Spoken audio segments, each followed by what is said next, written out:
Welcome back. We are joined by Louis Panzer, Executive Director of North Carolina 811. He's getting us ready to make sure that we dig and we dig safely no matter what we're doing in and around the house. This person is asking, what if your yard has been marked with multiple flags? Who do we ask where those flags are coming from and why? So I mentioned before about the colored paint, but in addition to that, you might see flags instead of the paint or in addition to that. Again, those would also designate the path of where that facility is going. And you should be able to match up those flags just like you would with the paint to whatever type of utility that was marked.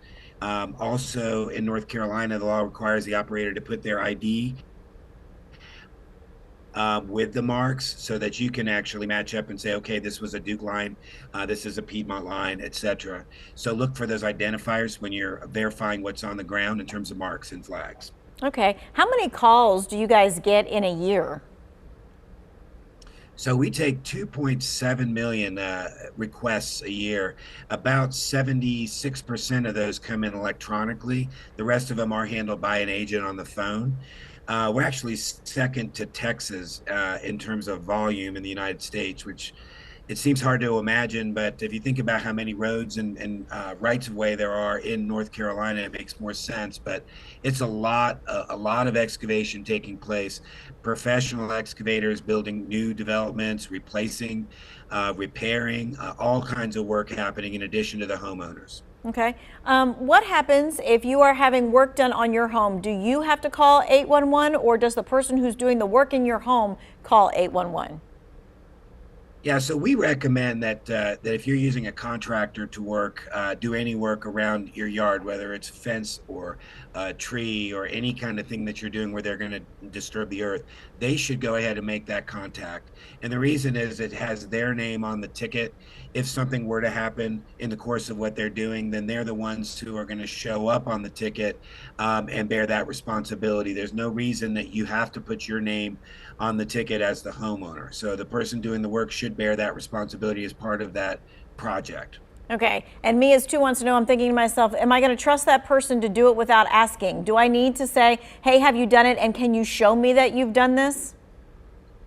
And they should be able to. And yeah, it's a worthwhile question to ask. The other thing I'll mention is we have an app that's free that you can download. And one of the functions on that app on your phone is called Near Ticket. And from where you're standing, it uses the GPS to tell you of live tickets that are within 1,500 feet.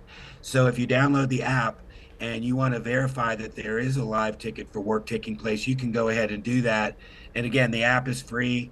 It's just another one of those tools that we offer up to help people identify what's been done and around them.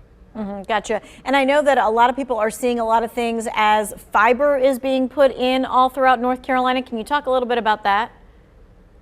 Absolutely. So we have a huge amount of fiber going down. It's been happening for years. You've got folks coming in and replacing copper with fiber. You've got new entries coming in, and there's a huge infrastructure bill initiative, obviously for the rural communities, grant money that's going to be coming in. It's just getting started, really. But in your rights of way in the front of your property, you may very well see folks come in with horizontal directional drilling equipment as they're putting in new fiber to serve you. So they're trying to bring high-speed internet to especially underserved areas and rural areas. And then, of course, you have a lot of competition as well with the existing companies that are out there. Yeah, and this question may play into that or not. I don't know. The person's asking, who do we call to find out why lines are marked when they didn't call 811? The homeowner didn't call 811, but they're seeing stuff in their yard. Sure. Yeah, and that's a really important thing for people to understand. And we have a video that helps explain a little bit at our site. But when you purchased your property, there's a easement or permitted use for those utilities to go through. And the right of way in the front of your property is where you're going to find all kinds of underground facilities. They have the right to do work on that property in that easement or in the front of your property without your permission. It's there.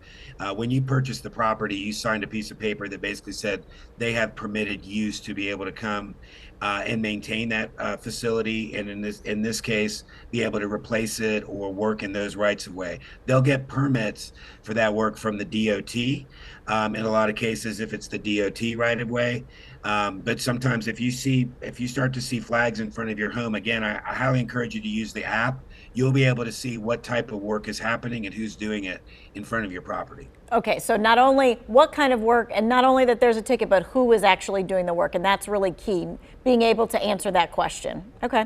All right, we are going to be back with our one last segment. 336-379-5775 is the number to call if you've got a question.